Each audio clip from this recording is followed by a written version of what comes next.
नमस्कार। स्मार्ट बिन YouTube channel के कहानियों की चौपाल में आपका स्वागत है। कहानियाँ सबको प्रिय होती हैं। हम सब कहानियों से बहुत कुछ सीखते हैं।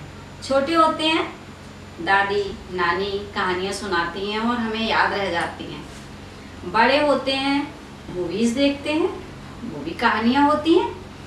तो कहानियों की चौपाल शुरू करने का उद्देश्य भी यही था कि मजे मजे में कहानियों से कुछ सीखने को मिल जाए तो क्या बुरा है। आज की कहानी है एक राजा के बारे में। एक राजा था, उसको एक लाइलाज बीमारी थी। उसको पता था कि वो कुछ ही दिन जीवित रहने वाला है। उसने कहा कि मैं मरने से पहले अपना उत्तराधिकारी अपने राज्य के लिए घोषित करके जाना चाहता हूँ। यद्यपि उसके अपने बच्चे भी थे, लेकिन उसने कहा कि नहीं, योग्य उत्तराधिकारी ही हमारे राज्य का राजा बनेगा। उसने सैनिकों को बोला कि जाओ पूरे राज्य में मुनादी करवा दो कि जितने युवा हैं राज्य के, कल सारे आके दरबार में एकत्र हो जाएं, इकट्ठा हो जाएं। मुनादी करवा दी गई। अगले दिन जो भी राज्य के युवा थे सारे इकट्ठे हो गए। भाई राजा बनने का एक चांस था सबके लिए, तो सारे इकट्ठा हुए। तय समय पर राजा दरबार में आए और आके उन्होंने कहा कि जाओ, ये एक एक बीज, सारे जितने युवा इकट्ठे हैं सबको एक एक ये बीज दे दो। और उनको बोला कि देखो, जो ये बीज आज तुम्हें दिया जा रहा है, इसको ले जाओ और घर पे जाके गमले में मिट्टी में अच्छी तरह से इसको ग्रो करा देना, बो देना और इसकी देखभाल करना। 1 साल बाद वापस आके यहीं पे फिर हम सब मिलते हैं, देखते हैं किसका पौधा कितना बड़ा हुआ और फिर हम निर्णय करेंगे कि हमारे राज्य का उत्तराधिकारी कौन होगा। ठीक है, सारे युवा जितने थे सबको एक एक बीज दे दिया गया। उन्होंने उस बीज को लेके अपने घर चले गए। सब घर जाके सभी ने एक एक गमला लिया और उस गमले में उस बीज को डाल दिया। पानी, खाद, धूप, देखभाल शुरू कर दी। अब उन्हीं युवाओं में एक बच्चा था, उसका नाम राम था। सभी की तरह उसने भी उस बीज को अपने घर में जाके मिट्टी में गमले में डाल दिया, देखभाल करने लगा, पानी देता, समय से धूप में रखता, हर चीज़ का ध्यान रखता। लेकिन 1 दिन, 2 दिन, सप्ताह बीत गए, महीना बीत गया। उसके गमले में उस बीज से उसे कुछ भी नजर नहीं आया, कोई पौधा, कोई एक पत्ता। और होता क्या कि जब बाकी सारे युवा जो इकट्ठे होते, मिलते कभी कभार, तो आपस में बातें करते कि भाई मेरा पौधा तो इतना बड़ा हो गया, मेरे में तो इतनी पत्तियां आ गई, मेरे में तो फूल भी आने लग गए। और एक राम था कि उसके पास कहने को कुछ था ही नहीं, क्योंकि उसके गमले में वो पौधा निकला ही नहीं। उसने अपनी माँ को बोला कि माँ, मेरे गमले में ही कोई पौधा क्यों नहीं निकला? बाकी जितने लोग गए थे सभी के पौधे बड़े हो गए हैं, कुछ लोगों के पौधों में फूल भी आ गए हैं, बस एक मैं ही हूँ जिसके गमले में कोई पौधा नहीं निकला। माँ ने कहा कि परेशान मत हो, जैसे देखभाल कर रहे हो करते। ठीक है, वो बच्चा अपना नॉर्मल जैसे देखभाल करनी चाहिए वैसे पौधे की देखभाल करता रहा, लेकिन पौधा तो था ही नहीं, खाली गमला था। खैर 1 साल बीत गया ऐसे ही। और 1 साल बाद जो समय तय हुआ था, उस समय पर सारे बच्चे वापस दरबार में इकट्ठा हुए। राजा आए। महाराजा आने के बाद उन्होंने कहा कि भाई ठीक है, एक लाइन से अपने अपने गमलों के साथ सारे बच्चे खड़े हो जाएं। सारे बच्चों ने अपना अपना गमला उठाया और एक लाइन से खड़े हो गए।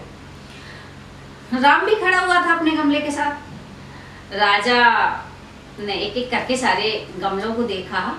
उनकी नज़र राम पे गई। उन्होंने देखा इसके गमले में तो कुछ भी नहीं है।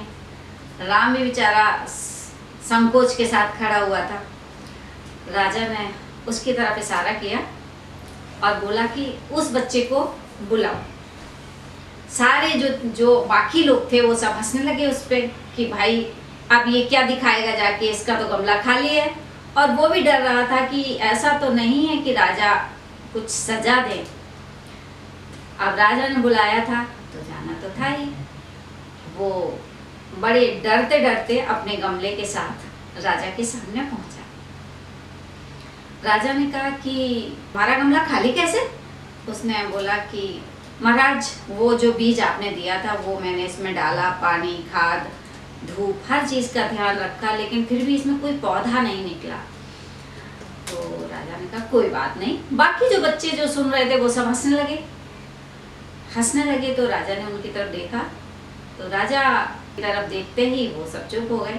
राजा ने उस बच्चे को, राम को बुलाया और अपने बगल में खड़ा किया, उसके कंधे पे हाथ रखा और उसको उन लोगों की तरफ, जो बाकी लोग थे उन लोगों की तरफ उसका चेहरा घुमाया और बोले कि मेरा उत्तराधिकारी ये राम है, मैंने मेरा उत्तराधिकारी चुन लिया। अब क्या हुआ? सारे लोग अचंभित, ये क्या हुआ भाई? पौधे तो हमारे गमलों में थे, इसका तो गमला खाली था, राजा ने ऐसे क्यों चुना? किसी को कुछ समझ में नहीं आ रहा था। थोड़ा खुसर-पुसर शुरू हुई धीरे धीरे कि ये क्या बात है, ये तो पक्षपात हो गया, हम लोगों ने इतना किया, देखो इतने इतने बड़े बड़े पौधे हो गए, लेकिन चुना राजा ने इसको, ये तो गलत बात हुई। राजा ने उनकी बातें सुन ली। उनको बोला कि देखो इसको क्यों चुना गया ये मैं बताता हूँ। मैंने जब तुम लोगों को बीज दिया था तो वो बीज उबला हुआ था, ऑलरेडी बॉइल्ड था। अब तुम खुद ही समझ गए होगे कि उबला हुआ बीज कभी ग्रो नहीं करता, उसमें पौधा नहीं निकलता। फिर आप लोगों के गमलों में पौधे कहाँ से आए? शायद मुझे कुछ बताने की जरूरत नहीं है, आप सब खुद ही समझ रहे हैं। अब सारे चुप। राजा ने आगे कहा कि एक इतने लोगों के बीच में ये राम ही ऐसा था जिसने ईमानदारी से जो बीज मैंने दिया था वही अपने गमले में डाला और प्रतीक्षा की कि शायद पौधा निकले, और अगर नहीं निकला तो वो खाली गमले के साथ मेरे दरबार में आने की उसने हिम्मत की और वो खड़ा रहा तुम लोगों के बीच। तो ये इसकी ईमानदारी थी जिसकी वजह से इसको चुना गया। इस कहानी का जो मॉरल था वो ये था कि ईमानदारी हमेशा काम आती है। इंश्योरेंस में इसका क्या काम? आपने एक वीडियो देखा होगा स्मार्ट बिन पर, बीमा हर जगह है। तो बस बीमा हर जगह है। आप भी बाहर निकलते हैं, अपने कस्टमर से मिलते हैं, लोगों से मिलते हैं, प्रोस्पेक्ट से मिलते हैं, अपना प्लान्स बताते हैं, अपने प्रोडक्ट के बारे में बताते हैं। कई बार ऐसा भी होता है कि लगता है आपको कि इसमें थोड़ा फीचर्स कम है, थोड़ा सा ऐड कर देते हैं, और क्या पता लगेगा, ये इम्प्रेस हो जाएगा कस्टमर और उनको जो फीचर्स होते हैं उससे कहीं ज़्यादा फीचर्स बता के आते हैं। नहीं, यही गलत है। ईमानदारी नहीं है। ईमानदारी वो है कि जो है ईमानदारी के साथ बताइए। और हो सकता है शुरू में उनको भी ये लगे कि और दूसरे जो आए थे ना अभिकर्ता एजेंट्स, वो तो इतने सारी चीज़ें बता के गए थे, इन्होंने तो मुझे इतनी ही बातें बताई। लेकिन एक टाइम के बाद आपकी एक इमेज बन जाएगी कि अगर इन्होंने ये कहा है, इतना बताया है, इसका मतलब बात इतनी ही है, इससे कम या ज़्यादा नहीं है। ये ईमानदारी होती है। और हमेशा जो हम ग्रो कराते हैं, हम बोते हैं, फसल के रूप में हमें वही मिलता है। उस बच्चे ने उस बीज के साथ अपनी ईमानदारी भी ग्रो कराई थी, जो उसको फल के रूप में, फसल के रूप में क्या मिला, एक राज्य का राजा बना। तो ये भी समझ लीजिए आप कि फल जब हम बोते हैं, जब किसी सीड को हम बोते हैं तो वो एक होता है, लेकिन जब उसमें फसल आती है तो कई कई गुना ज्यादा आती है हमारे सामने। और ये दोनों तरफ होता है। आप अच्छी चीजें ग्रो करा रहे हैं, अच्छी चीजों की फसल बो रहे हैं, तो जब आपको उनकी फसल मिलेगी तो वो भी कई कई गुना ज्यादा मिलेगी। और ऐसे ही अगर उसमें कुछ गलत बो रहे हैं आप, तो भी आपको उसका प्रतिफल कई कई गुना ज्यादा मिल सकता है। तो हमेशा अलर्ट रहिए, हमेशा ये ध्यान रखिए कि आप क्या ग्रो करा रहे हैं, क्या अपने फसल के रूप में, बीज के रूप में क्या डाल रहे हैं। इस चीज को विशेष रूप से कंसर्न रहिए, बहुत ध्यान रखिए। हमेशा आप ईमानदारी बोइए, ट्रस्ट मिलेगा।